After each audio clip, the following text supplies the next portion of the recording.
நண்பர்களே, இன்று பாலும் பண்ணும் சேர்த்து மார்க்கெட்டில் மிகவும் விலையுயர்ந்து கிடைக்கும் ஒரு ஸ்வீட் ரெசிபியை வீட்டிலேயே எளிதாக செய்வது எப்படி என்று பார்க்கலாம்.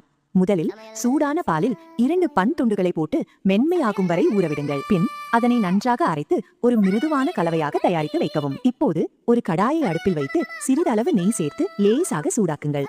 அதில் ஒரு சிறிய கிண்ணம் அளவு ரவை சேர்த்து நிறம் மாறும் வரை நன்றாக வறுக்கவும். ரவையின் நிறம் லேசாக மாறியதும் முன்பே தயார் செய்து வைத்திருந்த பால் பன் கலவையை அதில் சேர்க்கவும். கலவை சற்று கெட்டியாக ஆரம்பிக்கும். இந்த நிலையில் உங்கள் ருசிக்கு ஏற்ப சர்க்கரை சேர்க்கவும். மேலும் 4 முதல் 5 ஏலக்காய் தூள் சேர்த்து நன்றாக கிளறவும். சர்க்கரை கரைந்து கலவை கடாயை விட்டு பிரிந்து நெய் பக்கங்களில் தெரியும் போது ரெசிபி தயாராகிவிடும். இப்போது இதனை ஒரு டிஷ்ஷில் மாற்றி மேலே பாதாம் துண்டுகள் தூவி அலங்கரிக்கவும். மேலும் சிறிது தேங்காய் துருவல் மற்றும் எள்ளு சேர்த்தால் சுவை இன்னும் அதிகரிக்கும். அவ்வளவுதான், சுலபமாக செய்யக்கூடிய ருசியான பால் பன் ரவை ஸ்வீட் தயார். வீட்டில் செய்து பார்த்து உங்கள் கருத்தை பகிருங்கள்.